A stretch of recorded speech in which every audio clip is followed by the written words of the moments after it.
Different's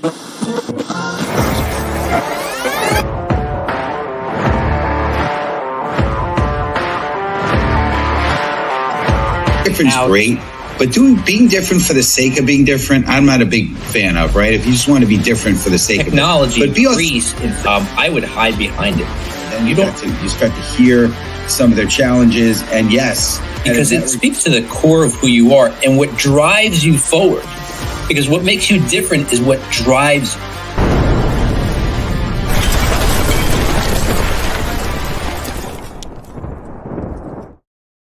All right. Hey, everybody. Welcome to the Master Connector Show. I'm Rob Genovesi. I'm one of your co-hosts. Excited to come at you here live. Is Wednesday, 1 p.m. Eastern Standard Time. And listen, if you're tuning in today, welcome. Thank you for stopping by. And also mark your calendars.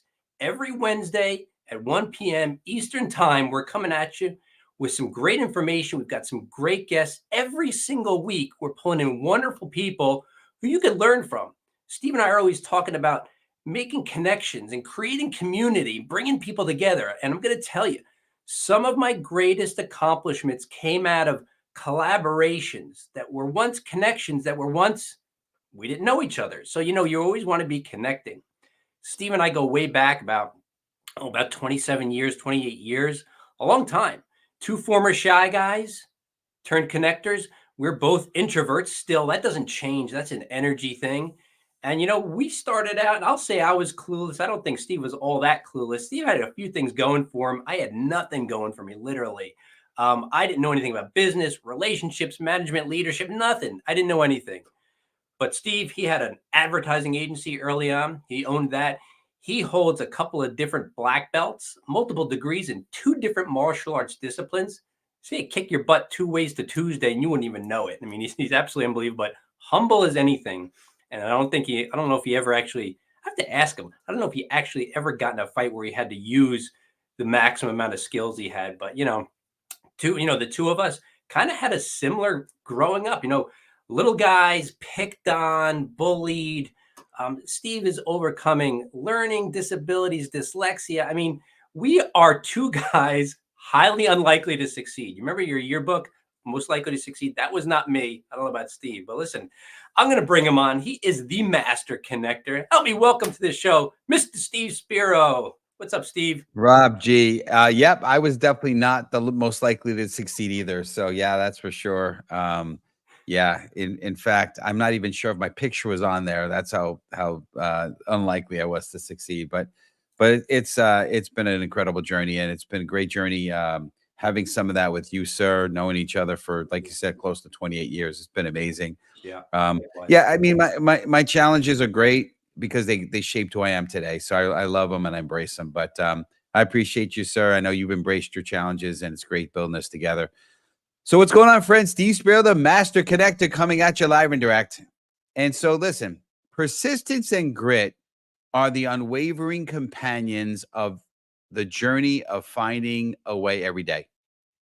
They embody the resilience to face obstacles head on, the determination to push through adversity, and the commitment to never surrender to defeat. With every day, it presents unique challenges. Persistence reminds us that setbacks are not roadblocks, but rather stepping stones toward our goals and growth. Grit fuels our persistence, urging us to dig deeper, to strive harder, and to find creative solutions when the path seemed unclear, right? Having that learning disability, I learned how to be a creative problem solver and work around problems, work through problems. If I hit a wall, I bust through it, climb over it, climb under it, figure out a way, somehow, some way, right? But in the pursuit of our goals, find a way every day becomes more than a motto. It becomes a testament to our unwavering dedication and the unwavering belief that no matter what the odds are, there's always a way to move forward. So again, I'm gonna have Rob put in the comments. Let's go if you're ready for Rob to introduce our guest. But I want to just say this: if you're checking us out for the first time, or you're part of our community, we love participants. Get in the comments, connect, tell us where you're tuning from, tell us what city you're from, your state, country, whatever. if you love this, make sure to share this with people in your community. It's a labor of love, and we appreciate everyone on here. So, Rob, I appreciate you, sir. Speaking of which, and I'll let you introduce our amazing guest. All right. Thanks, Steve. Yeah, I'm excited for today's guest. Like I was saying, we get some amazing guests on here. Steve is the master connector, and he brings all the guests our way so we can bring them to you.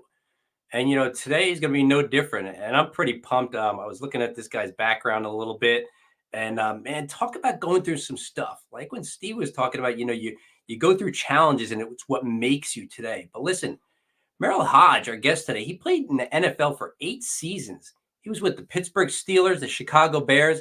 He was also a football analyst for ESPN for 21 years.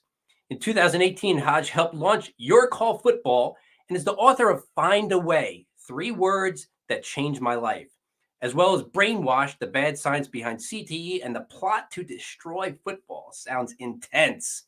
Listen, Hoge continues to find new ways to make a positive impact with his mind, heart, and energy.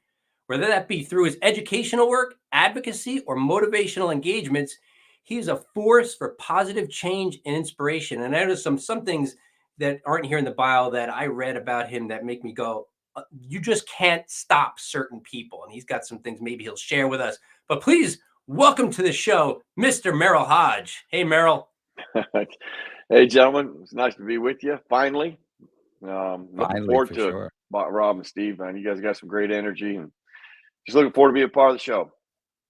We're excited to have you on here, sir. It's an honor, to be honest with, when Rob's reading your bio, and I know we talked already, but just incredible what you've done and what you're looking to do, right? It's not about what we did, but it's about what we're doing, right? And where we're going, right?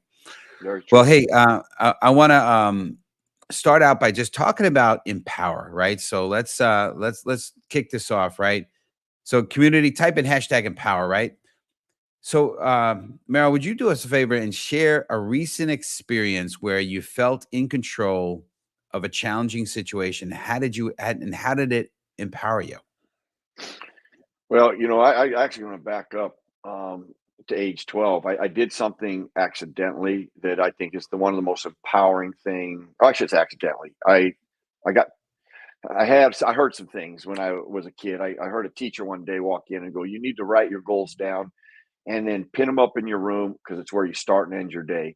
And I was age 10. And man, when I heard that, I was like, that's the coolest thing I'd ever heard. Then I started thinking, well, geez, I never seen a wall of cork in a bedroom. And then I wanted a wall of cork in my bedroom because visuals are a powerful tool that can help anybody, control their mind. Because the ultimate challenge that we all have, that we all deal with, is we all have different circumstances.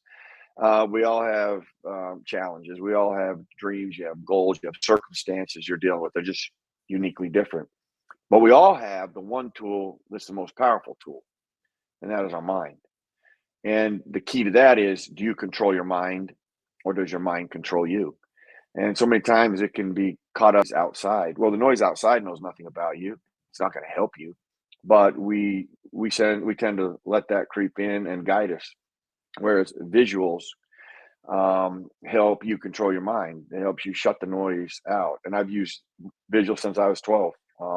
I have my board over there right now, and that's how I operate. And then you become, I have a great quote by Aristotle. I didn't know who Aristotle was when I discovered this. I discovered it as a kid. I was actually searching for Walter Payton, which tells you the level of, obviously I'm a C student. This is a great example of what a C student does. You go into the library looking for Walter Payton, you come out finding things on Aristotle. Okay, so that's ultimately what happens on the journey. Yeah.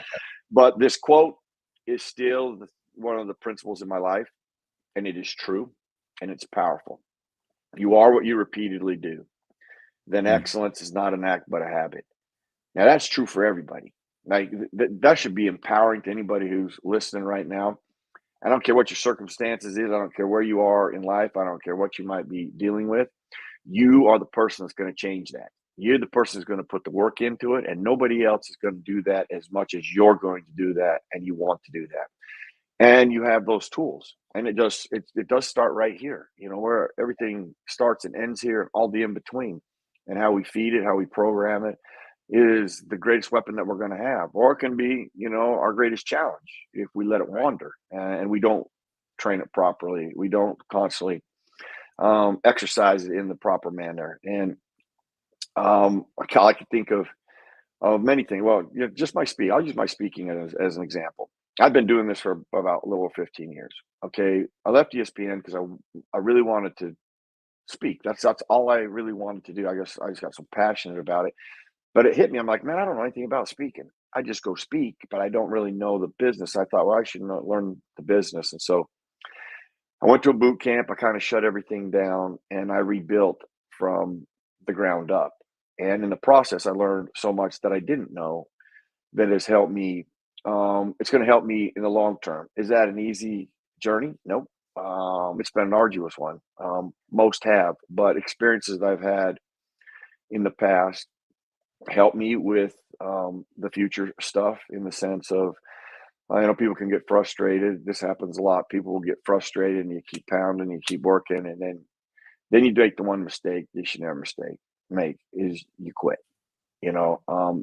I've always said I've never failed at any of my goals. That doesn't mean I accomplished them all. And what I mean by that, every journey I have went out and every goal I went after, there's bought a lot that I discovered something on the path I would never discovered had I not gone that journey or gone that path. And so I feel rewarded that even though it wasn't the ultimate goal, I achieved something I didn't see coming. And my life has been filled with that. I'm doing this in front of you guys right now.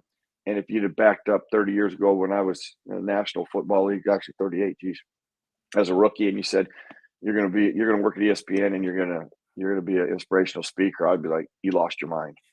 You lost your mind. I knew this. I ain't speaking. That'd been the first thing I said. I know I'm not speaking.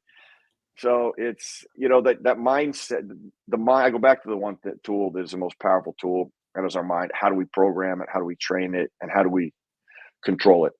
Visuals. That is a critical start. And then the other aspect of that is constantly evaluating yourself and self-reflection, literally stand in front of a mirror and go, okay, am I doing everything I need to be doing right now?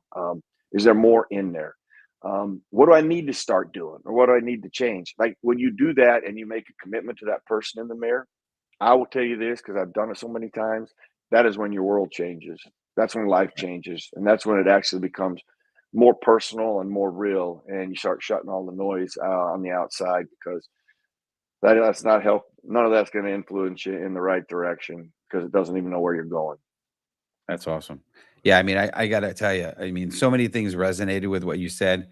Obviously, being in the NFL, right? That's a platform where you're in front of, hundreds of thousands, and when you count broadcast, millions, right? And I'm not minimizing it, right? You said speaking was the last thing.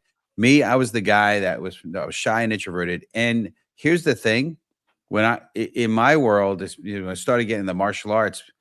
My sensei basically trained us that if you, as an early student, like white belts early on, if you spoke, you got a beating. So it's like, so the last thing I was going to be was somebody who was a speaker, right? I mean, Right. and like you, I mean, it's just like you make a commitment, you see the vision, you put your mind to it, and like you said, the only way you could fail is you quit. And I am not a quitter. I mean, a lot of challenges, broken noses, lips, whatever, to make it as black belt. And I did it because I didn't quit. I, married 34 years, lots of challenges. My wife's a black belt as well. So visual for you, That's Mr. cool. and Mrs. Smith, kind of crazy. But we could have quit many times. We just didn't. Right. And we have a great marriage today. So the secret is to success is everything you spoke about, right? Having a vision, putting your mind, be accountable to yourself. I love what you said. And great. So I want to just point out a couple real quick. Yolanda is tuning in, so I want to just give her kudos here. Yolanda is an incredible. I call her family now because she's just part of the family. She's part of the Master Connector family. So glad you're on here, Yolanda. And it's great to see Estelle. I know we've been connected for quite a while, so good seeing Estelle. I just want to point out. I know there's a lot more watching and tuning in. We'd love if you get in the comments, because then we know you're there. Otherwise, we just see a number and we don't know you're here. So please make sure. And if you have questions for Merrill, we want to put them in the comments, right? Because I'm sure Merrill will be happy to answer them as well. But Again, appreciate the perspective you just gave us. We talked about, one of the things I've become as a life student, and self-development is a huge part of who I am as a person, and has gotten me out of myself and becoming the man I really was destined to become, right? So here's what I want. You mentioned about self-reflection, huge. So here's the question. So hashtag learning community, type in the comments, but reflecting on your past week, what's one thing you learned about yourself that surprised you? And how do you plan to integrate this insight into your daily life?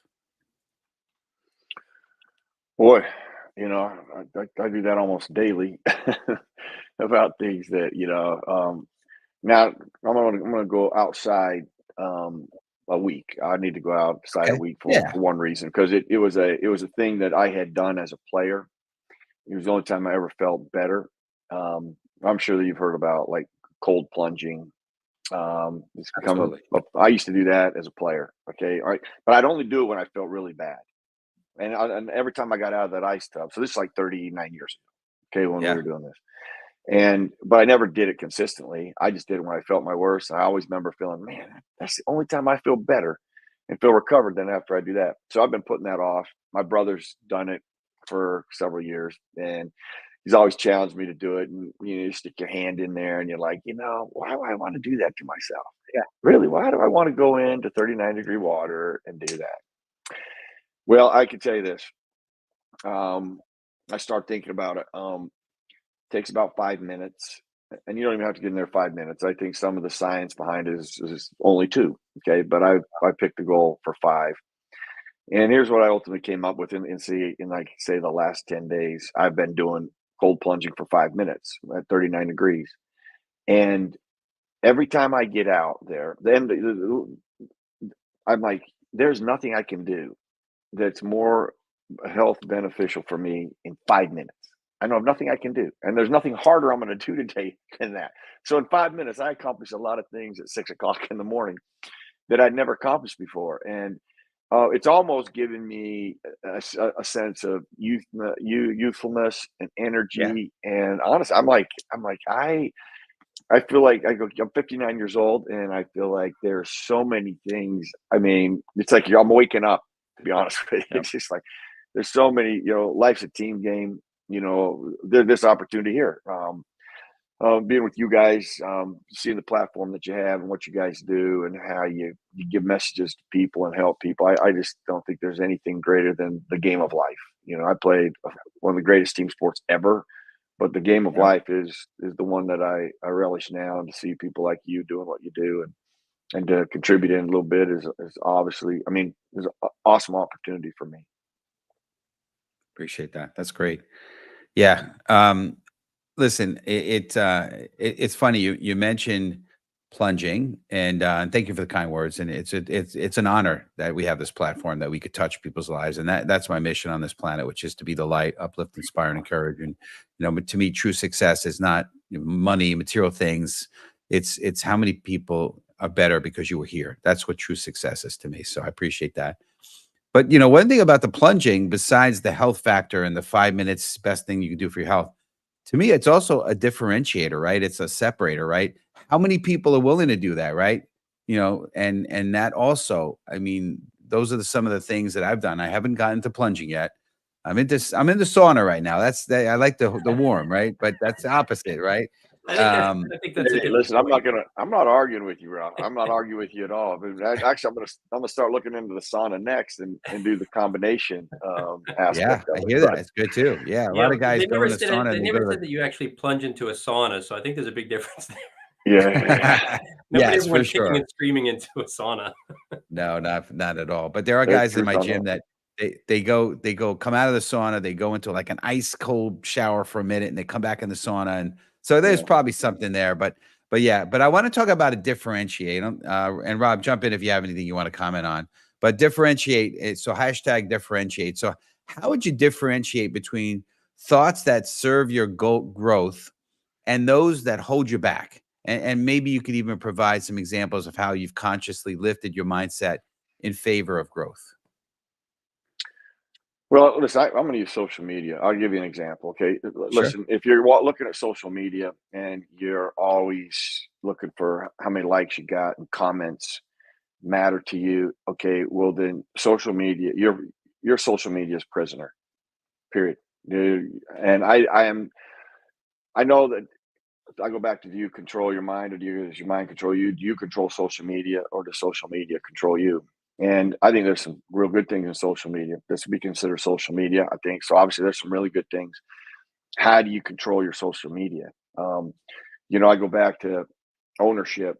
You're responsible for your journey. You're the one that's got to do the work. You're the one that's going to get you to where you got to go. Um, and so nobody's opinions outside there, especially in the social media atmosphere, matter. I mean, listen, a mass majority of them have absolutely no idea what they're doing anyway. So for them to weigh in on your journey and tell you about your journey, and then you give that validation, those type of things, social media, I've been empowering not doing. I use it for the things that matter to me the most, that will feed where I'm trying to go, what I'm trying to build, the positivity that I want in my life, and that's it. I don't need any more from it. I don't care if there's a million people that like something or zero that liked it. That is not that. It's not my prisoner. It's not holding me as a prisoner, and that is, to me, it's been empowering to me to be able to control it in that manner, use it in that manner, and I get the most production from it because I do it that way. Yeah, I love it. When you talk about differentiation, I mean, and this is kind of where this is my world now, Merrill. I build brands, and the whole idea behind it is differentiation. And what you're saying is, you're putting yourself out there, and you don't much care about what people think, right? You're just doing what you do. And I guess what made me excel at building brands, because I did a few things throughout my career and never really succeeded, and didn't have a lot of skills early on, and most of it was due to fear. I mean, petrifying fear, paralyzing fear that I couldn't talk to people. Steve will tell you, he knew me way back when. I couldn't talk to a soul. Mm. It was very difficult. I didn't know how to put words together. Everybody scared me. I knew everybody was smarter than me. I knew everybody was making more money than me. I knew that for a fact. And that was kind of what I used to, kind of hide behind. But when I really understood, like what you're saying, you put yourself out there. Once I overcame the fear, it's my platform today, because once I overcame the fear, I had no problem putting myself out there, because I don't really give a rip what people think about me, because I know some people are not going to like me. But by the same token, a lot of people will love me based on the message, not me as a person. Like, I don't really care about that. Like, my personality, you like it, it doesn't matter. The message is what resonates with people. And your message, I laugh. Yeah. I was laughing earlier when you say, if you told me 28 years ago that I'd be speaking to people, I'd say you were crazy. I'm like, yeah, me too, bud. I Yeah. mean, if You somebody know, said you'd be speaking, I would laugh, because I couldn't even literally speak. But the differentiating factor, what makes you different, is actually what attracts people to your message.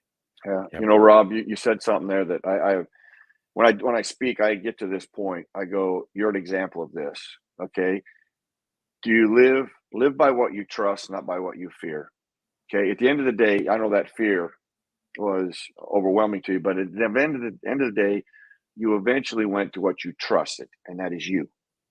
And that's what Find a Way is about: is trust you. Okay. Don't live in fear. Okay. Fear is temporary, Yep. but regret is forever. So it is That's right. better to build a life of resiliency than a life of regret. And go back to your options. Okay. I'm not going to live in this fear. I'm going to trust me. I'm going to trust me. And I just think when people can do that, when they start doing that, that's when that's when things change. That's when they evolve. That's when they grow. And you have to obviously, I think sometimes that comes at a crossroads in your life. Oftentimes, that's when you're putting a moment of truth, and man, you got to make a decision. You got to dig yourself out, and something's got to change. And you're the one that's got to change it. And when you realize that, man, that is when you are in control of everything, where you're going and what you want to do and what you want to be. You're in charge of that. And people lose sight of that. And I think they lose hope in that. And that's what Find a Way is about, is they can regain that, And it's I'm still going those to jump in strengths here for they a have. second, Merrill. Sorry, Steve, but I got to jump in because I know we're going to be closing up. But your whole thing, those three words resonated with me the first time I saw your profile and saw what you were about. I'm going to tell you this, and this should mean a lot to a lot of people who are listening. How a very simple principle can change a person's life. When I was a kid, my dad, who was very resourceful, he could fix anything, build anything. He would always look at something and go, there's got to be a better way. If he didn't like the design of something or how something was engineered, it could have been a television, it could have been a blender, it could have been anything. You go, there's got to be a better way. And, it's those words when I was, fast forward to when I was 22 years old and I had my first job out of college and I was sitting in traffic in New York. And I realized this is rush hour traffic. And I had a flash that this is going to be the rest of my life, sitting in rush hour traffic, sucking fumes. And I remember thinking, there's got to be a better way. Oh, And it great. took me a while, but, your find a way thing kind of transformed that concept transformed me because I figured there's got to be a better way. And I didn't know how to do anything. So your find a way, my message morphed over the years. I got 4 kids now. You ask my kids, what do I tell them most often? What are the 3 words? They get very frustrated with me, Merrill. They ask me a question. And I go, you know what? You need to figure it out. Yes, I can give you the answer, but that is going to hobble you. And you can figure it out. Yeah. And if you can't, I will help you find the way, but you have to figure it out because what you were saying before I started talking this time was, it's up to you. You got to dig your way out. You got to find your way out. You got to figure it out. You got to find a way. Because I meet so many people go, I don't know how to win. I don't know how to do that. I don't know how to write a book. I don't know how to write a pod. I don't know how to do. You got to figure it out, man. And I think that's kind of the essence of your message, no? Yeah, it is. If you don't know how to do all that, go find somebody that does. Listen, I've always started with somebody who does know how to do it. I'm like, let me start there. I use Walter Payton all the time. That's when I talked about finding Aristotle. I went to the library to search on Walter Payton. Yeah. How I stumbled across Aristotle, I still don't know this day, but I went to search. I'm like, that guy's the best in the world. I'm doing it. I want to do it. What is he doing that can help me? And that's where I've always been like that. I've always done that. And it's so helped. That's why I said I'm a product of so many people. People have challenged me. People have inspired me. Without people, I find hope in people. So you can find a lot like that in the journey about what other people do and what they've done. And it can help you on your journey skip some steps. I bet we all have great kids that we can help our kids skip maybe some hiccups. But they still got to do the work. Nobody wants it. So I start to tell people, you're telling your kids, I don't, even as much as you love your kids, as much as I love my kids, I don't want what my kids will want as much as they want it. I'm not going to put the work in for you. Okay. You have to do that.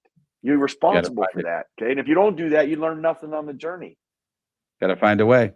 Well, speaking of which, find a way as we got to shut down here. What's the best way for our audience and community to find you and to connect with you? Tell them if you wouldn't mind, please, sir. Yeah, sure. Well, really, probably the best way is my website, merrillhoge.com.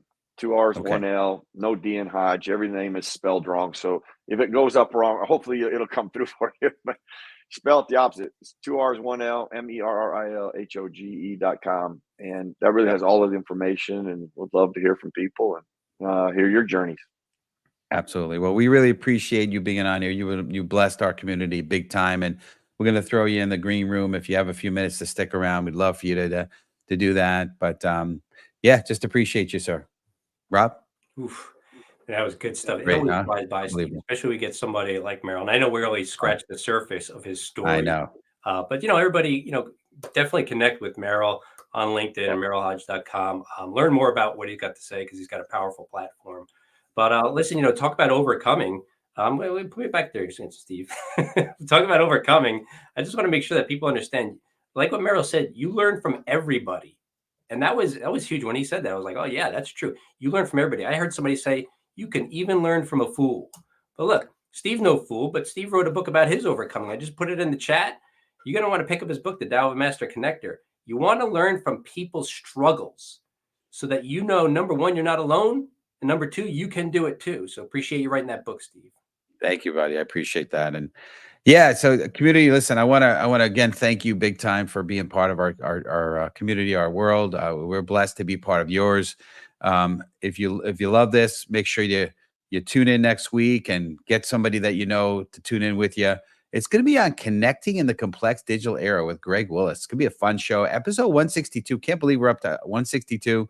May 8th. It's actually the show sponsored by our good friends of the show and personal friends, Russ Hedge. But it's going to be a great show. So tune in next week. But listen, if you're interested in sponsoring, we love that. Go to masterconnector.show and you can learn more about some of the upcoming episodes, as well as also if you're interested in sponsoring an episode, please go there. But I want to close down with a thought here. And I've been kind of telling a quick story here. And let me tell you a little bit about it's Malala Yousafzai. I think I might be saying it. Yousafzai, I believe is how it's pronounced. And she was a Pakistani activist for female education and the youngest Nobel Prize laureate. Malala defied the Taliban oppressive regime by advocating for girls' education, despite facing assassination attempts and enduring a gunshot wound to the head at the age of 15. Undeterred by violence aimed at silencing her voice, Malala continued to speak out, becoming a global symbol of courage and resilience. Her unwavering dedication to education and human rights has inspired millions worldwide, illuminating a path of hope and empowerment for generations to come. So, folks, everyone, you could be a Pakistani lady girl from the Middle East.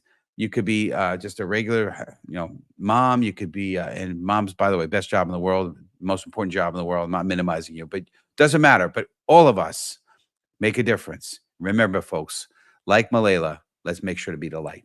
Appreciate that. And you start to hear some of their challenges, and yes, because it speaks to the core of who you are and what drives you forward. Because what makes you different is what drives